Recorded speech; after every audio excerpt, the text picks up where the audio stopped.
Don't worry, Christmas cake. You won't be naked for much longer. Can you hear those blinking gutters? They just make me want to wee all the time. We've got new gutters and they're rubbish. And they make me sad and angry and need a wee all the time. Can you hear them? Probably not. I can. This is my 8th attempt to do a voiceover, necessitated by the fact that I had Christmas music playing in the background. Just sticking some apricot jam over the cake to act as glue for the marzipan, which I'm trying to roll out here and keep a circular shape. Now I'm going to flap it onto the cake, easing it around to make sure it fits, and I will spend a bit of time trying to ease out all of the little folds, because if you get this bottom layer nice and smooth, it makes the top layer much easier to work with. Cut off the excess and save that, because that's yummy. You can shove that in all sorts of lovely baked goods or just eat it, which is what I like doing. Hoping that the dogs don't come in and disturb me again. Got a block of icing sugar here. I've warmed it slightly because it's easier to work with then, and I'm just bashing it into a circular shape, because that'll make my life a bit easier as well. There we go, nice and ish circular. Give it a couple of slaps, there we are. Pop in some clear alcohol over the marzipan, and that will help the icing stick to the marzipan, which makes life easier too.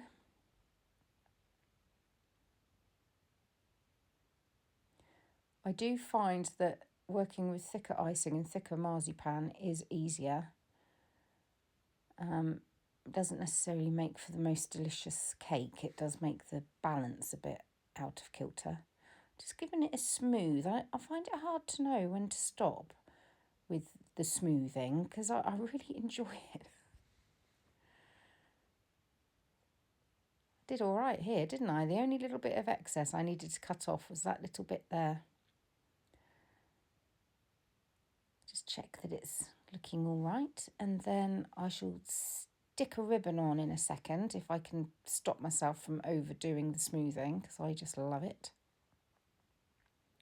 The ribbon will hide all of the rubbishy bits down below. Look, I can't stop smoothing it, honestly. It feels lovely. Look, there we go again. Right, got some ribbon now. I'll get a pin to poke through the bits of ribbon to secure them.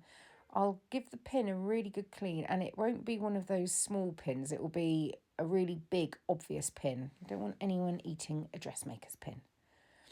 Sticking on some fluff. I was going to do something fancy, but I decided not to. Just holding up that bit of tin foil because you couldn't really see what was going on with the busyness behind. We've got a snowman, a Christmas tree bearer, and a fairy. I didn't make the one in the middle. And this banner was made by Jules. Sure you can. And that was a Christmas present from Julie, who's popping in a bit later today on her way to the nurse. You could be forgiven for thinking that it's still yesterday because I'm wearing all the same stuff. There's nothing different here. Maybe the washing up has changed over there. I'm just waiting for my shopping to be delivered. I've had an email saying that only one thing was unavailable, which is amazing because there's been a lot of people saying that half their stuff wasn't available, so they're still having to go to the shops. So I'm very lucky. I'm feeling fortunate. I was just thinking there were two things I wanted to talk about, and I can't remember what one of them was. Can't remember. I'm going to get on with this gingerbread house in a second, but first, one of the things I wanted to talk about is, you know, I mentioned the other day my friend Lou from Little Red Robin is running a raffle for Many Tears Rescue Dog Trust thing. She's worked really hard. She's been going out in the evenings to Christmas markets, handing out leaflets. She's so passionate about raising money for this charity. And charities like this they're really important. The charity we got our dog from, Bunny, they went bust during COVID. So there's fewer charities around to do such good work, rescuing these really beautiful, lovely dogs. So I'm just going to give it another shout out here. I will put the link below the video. The prize that you could win is an incredible portrait of your pet. I've entered, and I am going to have one of the hamsters, probably Lucy, if I can get a good picture of her done. Because I've got a beautiful charcoal drawing of Margot that Franca bought for me for Christmas 3 or 4 years ago. Her cousin is, she's an artist. I said that funny, didn't I? She's an artist, yeah. That's right. Proper artist, you know. And I've got I got the bronze made of Bunny for Toby's birthday, didn't I? So it's just the hamsters left that have not been immortalised. And since Lucy's dead, it'd be quite nice to have her done, wouldn't it? Yeah, so fingers crossed for me, but also fingers crossed for you if you win. Thanks for listening to this, and it'll make you feel good entering a raffle this time of year for something such a sweet thing like that. And you might even win. Somebody's got to win. And the amount of people who won my raffles and then messaged me to say, I never win anything. So it could be you. It could be you. I still can't remember what the other thing was I wanted to talk about. Christmas can start. I've got my veg box and the food shop arrived. Alcoholic. Oi. And a one of butter or a big one of butter? Oh, not that much butter. Half of that. Ted's making himself an egg and bacon sandwich. I've just made him a bacon sandwich and he wants another one with egg in it. Are you referring to the fat? The veg box man's just delivered, as I've showed you. Oh dear. And look what came with the veg box. I'm going to chase Toby around the house with that later. He is going to squeal like a pig. To run fast. Last year, I had to scale up a tree in the orchard down at the farm to get my mistletoe. Don't have to do that this time. Our neighbours around the way, we don't know them very well. They're just up the road from us. Look. Are these llamas or alpacas? Can I go in? What are they? And sheep. You see the sheep? They also have bees and a shepherd's hut and pigs. Living the dream. Very cold. It's been cold up here in the barn where I am. That's bed linen to be washed. Sofa. Kitchen. I will show you all around, but it's just not finished yet. I want to show you when it's all done, when the pictures are up and the shelves are up and the tiling's finished.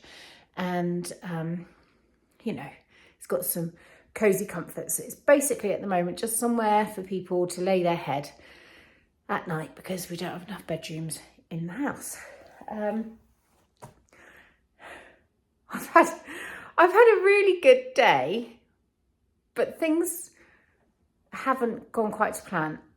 Mostly my fault with one of them. I was making Ted his gingerbread house and I ran out of gingerbread for one of the walls. But there was enough to bake a couple of little characters so that I could taste them. And they taste really bitter. And I know why that is. It's because I didn't have golden syrup, so I thought I'll just use black treacle. It'll be absolutely fine. It's not. It's not fine. So they're destined for the bin, and I'm going to run down to the corner shop and get some golden syrup. And oh, I don't know when I'll get round to doing it. Tomorrow, maybe this evening, I don't know. Also, there was a funny smell coming from the freezer, and when I looked in there, I'd got a ham, a shoulder, you know, like a gammon, a shoulder of pork, and a couple of, you know, a bit of bread in the freezer. But I didn't know that Toby had turned off. I'm sure I told him when I got all of the meat that I'd put it all up in the barn, but that was a while ago, so he's forgotten. So Toby had turned off the power so that the extractor fan could be fitted for building regs, and I didn't twig and I didn't say anything, and it's all, well, it's rotted and then refrozen. It's so gross. Yeah, gross.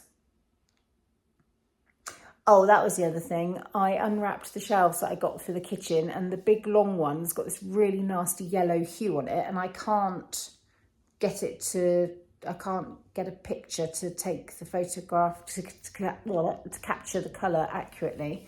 And also one of the shelf brackets, the end has snapped off. But I ordered these a little while ago, and thinking that Phil was going to come and fit them, and he's not been able to, so I hadn't opened them. So it's my fault that I didn't check them on delivery, so they're probably not going to sort that out. But hopefully they will, because Scumble Goosey is a really good company.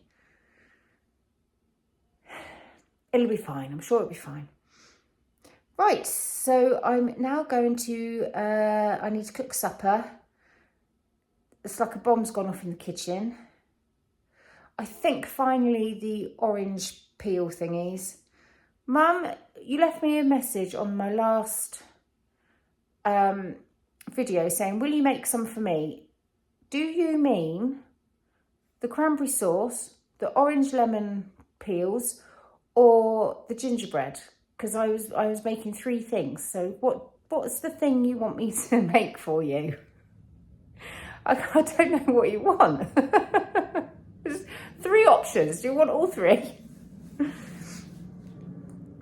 I get comments like that fairly often from back videos, but you know, back catalogue, and it will be somebody who will say something like, oh, what's the recipe for that? And I'm thinking, I can't remember what I cooked in that video. Or what pattern did you use? And I'm thinking, for what? What was I talking about? Was it socks, jumpers? Was it dressmaking, knitting? I don't know. It does tickle me. I tend to then, what I do is I just have a quick look down through all the comments and see what everyone's talking about, and then I'll just assume, make an assumption and reply that way. But then I am quite behind on my comments at the moment, so I know there's a few questions out there that I haven't addressed yet, but I will get to them. I will, I promise, especially if you've written please on there, because I'll do a search and I can, or a question mark. If there's a question mark or a please, and when I do a comment search, I'll be able to find the questions and hone in on them and answer you. Okay, I hoovered in here, but I obviously didn't hoover here because that's come from the tiles. Okay, let's go. Bye. Just popping on to say good night. I'm in bed. Got a sock that I'm knitting. iPad. I've forgotten my hot water bottle. My feet are like ice. I can't be bothered to get up, so I'm hoping that I'll just warm up naturally. Anyway, I'll see you tomorrow. I'm hoping to wake up early again so that I can crack on with my jobs, because I'm nearly through them and I just want to play now. I just want to get to the fun stuff. Not that it's not been fun. It has been fun. It's just, once I've got a few things done tomorrow, then everything else that gets done is just the nice stuff rather than the this must get done stuff. Anyway, you're bored of looking at a sock, I'm quite sure. So good night and see you in the morning.